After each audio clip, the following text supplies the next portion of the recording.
It should have been a quiet morning in London, the kind where the mist sits low on the Thames and Parliament hums through routine. Not today. The air inside Westminster felt charged, like a storm had slipped in under the doors. Phones buzzed, camera shutters snapped, and aides traded whispers that didn't sound like gossip. They sounded like warnings. High above the chamber floor, one figure didn't fidget, didn't blink, didn't give the press a single crack to slip through. Prince William, the future king. In front of him, a document that looked harmless to anyone who didn't understand the crown. A few clipped sentences, a clean heading, a cool, legal tone. But everyone who mattered knew what it meant. This wasn't housekeeping, this was a reset. The proposal moved to its first reading, words flattening centuries of tradition into something sharper, thinner, harder to resist. The room felt smaller as it climbed its way through procedure. Somewhere in that quiet was the sound of a dynasty tightening its grip. Because this wasn't a bill in the ordinary sense, it was William's bill, and it asked a question the monarchy had avoided for too long. Who gets to be royal when they refuse to do the work? And if the answer was not many, where did that leave the people who'd converted royal privilege into brand power an ocean away? That's when the real story began. They called it modernization, the way institutions do when they're about to do something ruthless but necessary. The language was immaculate. The intent was surgical. Titles, it said, should be bound to duty, not to DNA alone, not to public nostalgia, not to tabloids clinging to fairy tales, to service. A single clause carried the weight of that idea like a blade. Royal styles and dignities would apply only to those actively engaged in the service of the crown. On paper, elegant. In reality, explosive. Behind closed doors, senior staff didn't need a briefing to decode it. They knew who the line would cut first. No more automatic fairy dust for children raised far from palace corridors. No more prince and princess as souvenirs. No more halfway in, halfway out. You serve or you step aside. It was clean policy and a devastating message. The reaction among the old guard was almost relief, a boundary at last. The reaction among the modernists was caution. Lines like this don't just redraw protocol, they expose fault lines in families. And this family happened to be the one etched on currency and carved into national myth. But beneath the policy talk, the subtext was obvious to anyone within earshot of real power. This clause would land in Montecito like an earthquake. It wouldn't say Meghan and Harry's names. It wouldn't need to. Every headline would say them for it. Because a clause can be silent and still speak clearly. It can look impersonal and still feel like a finger pointed across the Atlantic. And if it passed, the fallout wouldn't be theoretical. It would be two children, Archie and Lilibet, waking up in a world where their titles simply weren't. That's the thing about reforms. They read like tidying, they play like war. And while Parliament handled its business with cool faces and clipped voices, everyone who matters in this story felt the temperature change. The Crown was making a choice, a hard one, a public one, and the person it would enrage most of all hadn't said a word yet. But she would. The sun had barely climbed over the Montecito hills when Meghan's phone lit up. One notification, then another, then dozens. Her face froze. The headline was everywhere. Prince William backs new Parliament bill to reform royal titles. At first, she thought it was a joke. Then she read the fine print, and her stomach dropped. According to insiders, Meghan burst into their shared office, phone in hand, eyes blazing. "He's trying to erase my children!"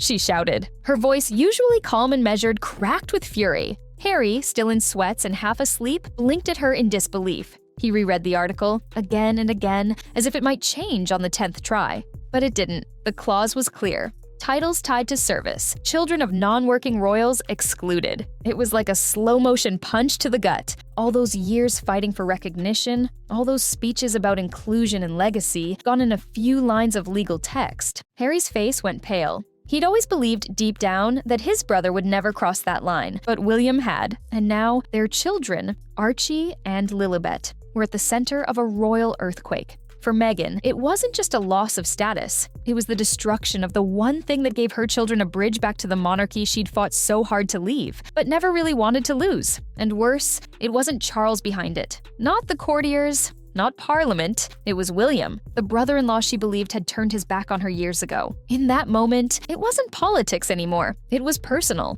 Inside the Montecito estate, the tension could be cut with a knife. Meghan paced the living room, phone clutched tight. Her team was already calling. PR managers, assistants, legal advisors, all waiting for her next move. "Do we issue a statement?" someone asked. "No," she snapped. Not yet. She knew how this game worked. The first person to speak always loses control of the story. She needed to think, carefully, strategically. But Harry was spiraling. "She's my sister-in-law, Meg. Maybe he didn't mean it like that," he said quietly. Meghan turned to him, eyes sharp. Oh, he meant it exactly like that. By afternoon, the story had reached every corner of the internet. British talk shows dissected it. American pundits debated it. And Twitter? Well, Twitter did what it does best. Hashtag abolish the titles trended alongside hashtag justice for Archie. The royal PR machine said nothing. But silence, Meghan knew, can be louder than any statement. So she began drafting one herself. Not angry, not defensive, heartbroken. A mother's pain, a family's betrayal. But before she could post it, a call came through from her head of communications. Don't. Let the palace move first. If you react now, it looks like you're lashing out. Meghan clenched her jaw. She hated waiting. She hated silence. But she knew, sometimes the best counterattack starts with stillness. That night, as Montecito slept, Meghan sat awake in her office, a cup of tea gone cold beside her, her laptop open, dozens of drafts on screen, all unsent, every headline replayed in her mind, every memory of that wedding day, every photo, every promise. She whispered to herself, almost too quiet to hear, "They won't take this from me." Because this wasn't just about titles. This was about power. And Meghan Markle wasn't about to lose hers quietly. By sunrise the next morning, the story wasn't just news. It was everywhere. Front pages, talk shows, TikToks, clipped footage of Parliament spliced next to pictures of Meghan and Harry smiling in California. The internet didn't even need context. It had already chosen sides, and those sides weren't what Meghan expected. Polls dropped within hours, and they were brutal. 70% of Britons backed William's proposal. They didn't see a cruel brother or a vengeful heir. They saw a future king streamlining an outdated system. And that phrase, streamlining the monarchy, stuck. Morning hosts called it common sense. Political pundits called it overdue. Even people who'd once defended Meghan online were suddenly quiet. It was as if public sympathy had run out overnight. In Montecito, the silence was deafening. Every news anchor's polite smile felt like an insult. Every tweet about modern monarchy felt like a taunt. For Meghan, this wasn't about losing titles. It was about losing control of her story. Because for years, she'd been the narrator. The one framing the crown as cold, out of touch, and stuck in the past. Now the crown had flipped the script, and she was the villain in its redemption arc.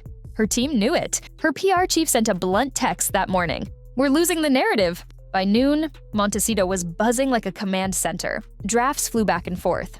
Press statements, emotional essays, op-eds. One sounded outraged. Another sounded hurt. A third read like a mother pleading for her children's dignity. Each was carefully written, tested, rewritten. None of them felt right. Because every version had the same flaw. It sounded defensive. And if there's one rule Meghan knows, it's this. Defensiveness never wins hearts. So she did the hardest thing she could do. Nothing. Hours turned into a day turned into 2. And while Meghan's silence made headlines, her enemies mistook it for surrender. But they didn't understand her. When Meghan Markle goes quiet, she isn't retreating. She's reloading. Behind closed doors, she started forming a plan, one that would make this story about motherhood, not monarchy.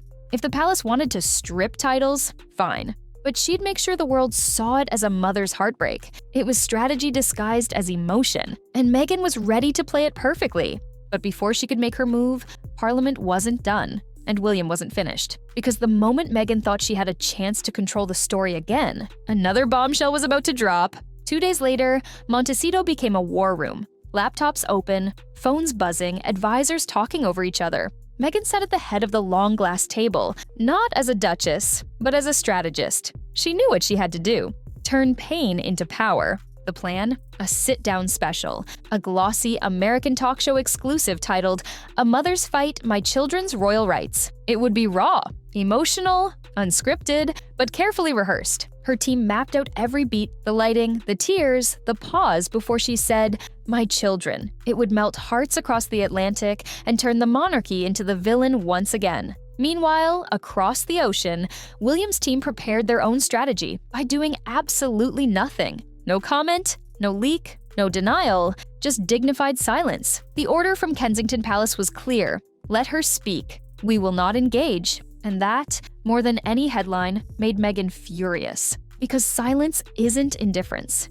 It's control, and William had mastered it. The British press, sensing tension, filled the silence themselves. Phrases like brother versus brother and future king draws the line flooded tabloids. The story wasn't just politics anymore, it was Shakespearean drama. And Meghan was painted as the woman who'd gone too far. But Meghan wasn't done. She authorized leaks of her upcoming interview pitch to friendly journalists in the US, key phrases like betrayal of trust, denying my children their birthright, and institutional cruelty. She wanted sympathy. She got speculation. Because while she was busy planting emotional quotes, the Times in London was preparing something devastating, an internal document showing William's true reason for the bill. On a quiet Thursday morning, the headline hit. Hidden clause reveals future king's plan to protect the crown. The article made one thing clear. This wasn't revenge. This was strategy. William's reform wasn't meant to punish Harry or Meghan. It was about preserving the monarchy's integrity, ensuring royal status only applied to those who served it. It was clean, constitutional, and devastatingly effective. Because in one paragraph, it reframed everything. William wasn't the aggressor, he was the protector. Meghan read the article 3 times. Then, according to an insider, she threw the paper across the room. "They're rewriting history to erase me," she shouted. Harry, torn between duty and loyalty, made a call to his father. Charles's tone was calm, deliberate. "Son, this isn't personal. The monarchy must endure." Harry hung up without a word. And in that silence, everything changed. That night, he whispered to a friend, "He's chosen the crown over blood." Meghan, meanwhile, went into overdrive. She began forming what she called Project Radiant, her own global summit, a new era of modern royalty, featuring Hollywood icons, activists, and her as its face. But as invitations went out, something strange happened. Calls weren't returned, emails went unanswered. Names she once called allies began to vanish, because no one wanted to be on the wrong side of the crown. Across the Atlantic, Parliament moved quickly. William's bill gained momentum, debate by debate, vote by vote. He didn't gloat. He didn't flinch. He just watched it pass with quiet certainty. In California, Meghan watched too. Every frame, every headline, and for the first time in years, she looked uncertain. Her PR chief told her the truth she didn't want to hear. "The sympathy's gone, Meghan. You've told this story too many times." But before she could regroup, another leak landed. A palace insider hinted that there were irregularities in Archie and Lilibet's birth paperwork. No accusation, just questions. But questions are enough to destroy an image. The narrative flipped overnight, from royal cruelty to royal mystery. What else were the Sussexes hiding? Even American media started turning. Commentators who once defended her began saying, maybe the palace had a point. Her silence, her strength, her brand crumbling. Still, she pushed forward. If the monarchy wanted her out of the spotlight, she'd step back in brighter than ever. The big interview was scheduled, a full redemption arc in one sitting. White suit, perfect lighting, camera crews, a script built around heartbreak. Meghan was ready. She started calm, measured, deliberate. Then, when asked about William's decision, her voice cracked. "I just don't understand how a family can be so cruel," she whispered. A single tear fell exactly when it should. The internet reacted instantly, sympathy flooding timelines. For a moment, it worked, until Buckingham Palace responded. Not with anger, not with emotion. Just 12 cold words. The Prince and Princess of Wales acted in accordance with Her Majesty's wishes. That was it, and it ended everything. Because those words reframed the entire story. This wasn't William's decision, it was the late Queen's. Meghan's emotional appeal now looked manipulative. Headlines turned brutal. Queen's plan, not William's power move. Meghan's meltdown backfires. The public switched sides overnight. And Meghan's greatest skill, controlling the narrative, was gone. Behind palace walls, the final decision was made. No royal titles for Archie and Lilibet. No privileges. No return. The separation between the Sussexes and the crown was complete. When Meghan found out, she reportedly screamed, "They can't erase my children's legacy!" But this time, Harry didn't rush to defend her. He didn't call the press. He didn't issue a statement. Instead, he picked up the phone and called William. For the first time in years, they spoke quietly, honestly, without an audience. William's words were short, but final. "You made your choices, Harry. We all did." That call marked the end, not just of a feud, but of a family. Weeks later, Meghan's empire began to crumble. Podcast deals paused. Brand sponsors went silent. Hollywood friends stopped replying. The same spotlight she once commanded now burned. Her name was still on headlines, but not the way she wanted. Harry began spending more time in the UK. reconnecting with old charities. He was no longer the runaway prince, just a man trying to find peace. And Meghan, she started planning one last move, a memoir titled Mother Interrupted. It was supposed to reignite sympathy, but by the time it released, the world had moved on, because the crown didn't need to fight back. It just needed to wait. And when the final paperwork was signed, the royal family didn't gloat, they didn't celebrate. They simply continued, unchanged, unshaken. For Meghan, that silence was louder than any speech. The monarchy hadn't just stripped titles, it had stripped relevance. And as one palisade put it, with quiet certainty, the crown doesn't argue, it endures. And in the end, it always wins.